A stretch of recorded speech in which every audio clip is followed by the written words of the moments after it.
Cancer প্রতিরোধ থেরাপির একেবারে প্রথম দিকের গবেষক নিউ ইয়র্কের সার্জন উইলিয়াম কোলি।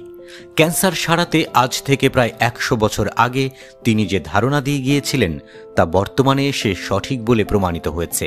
মৃত্যুর দুয়ারে পৌঁছে যাওয়া ক্যান্সার রোগীরাও নতুন করে আশার আলো দেখতে পাচ্ছেন। উইলিয়াম কোলির চমকপ্রদ পর্যবেক্ষণটি ছিল তার একজন রোগীকে নিয়ে। গলার টিউমার তাকে নিঃশেষ করে ফেলেছিল প্রায়, কিন্তু বড় অঘটনের আগেই আরেকটি অঘটন তার জীবনের গতিপথ বদলে দেয়। ত্বকের একটি গুরুতর ব্যাকটেরিয়াল সংক্রমণ সেই রোগীকে সম্পূর্ণ সুস্থ করে দেয়। কোলি এরপর অন্য রোগীদের শরীরে মৃত ব্যাকটেরিয়াল মিশ্রণ প্রয়োগ করে ক্যান্সার চিকিৎসার চেষ্টা করেন। তিনি বেশ ভালো ফল পেয়েছিলেন। সেই সব রোগীর শরীরে ঠিক কি হয়েছিল? কোলি ধারণা করেছিলেন ব্যাকটেরিয়াল সংক্রমণ ওই রোগীদের রোগ প্রতিরোধ ক্ষমতাকে এতটাই সক্রিয় করে তুলেছিল যে তা ক্যান্সারকে হারিয়ে দিয়েছে। তার এমন পর্যবেক্ষণ প্রথমেই সকলে মেনে নেয়নি। 1950 সালের পর বিজ্ঞানীরা কোলির তত্ত্বে আশার আলো দেখেন। আজ ক্যান্সার ভ্যাকসিন তৈরির প্রধান ভিত্তি হিসেবে ওই তত্ত্বই ব্যবহৃত হচ্ছে।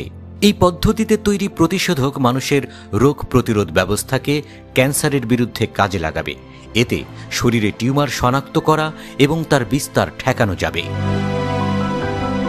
মানুষের স্বাভাবিক রোগ প্রতিরোধ ব্যবস্থা শরীরে টিউমারের মতো অস্বাভাবিক কোষগুলোকে শনাক্ত করে ধ্বংস করতে পারে, কিন্তু ক্যান্সারের কোষগুলো প্রায়ই রোগ প্রতিরোধ ব্যবস্থাকে ফাঁকি দিয়ে শরীরে ছড়িয়ে পড়ে।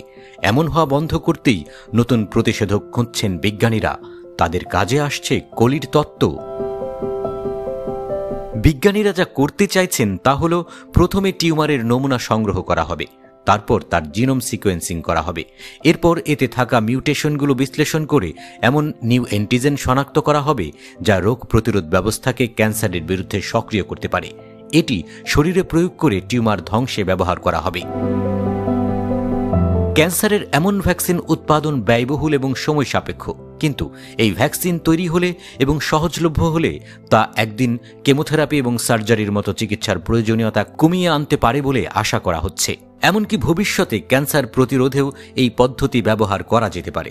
অক্সফোর্ড বিশ্ববিদ্যালয়ের বিজ্ঞানীরা গর্ভাশয়ের ক্যান্সারের বিরুদ্ধে একটি প্রতিরোধমূলক ভ্যাকসিন তৈরির চেষ্টা করছেন।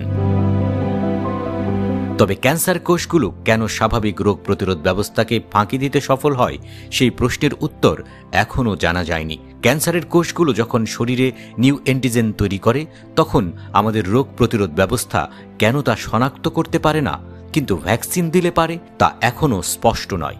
এখনও অনেক প্রশ্নের উত্তর বের করা বাকি আছে। তবে চিকিৎসা বিজ্ঞানের এমন উন্নতি অনেক মানুষকেই বাঁচার স্বপ্ন দেখাচ্ছে।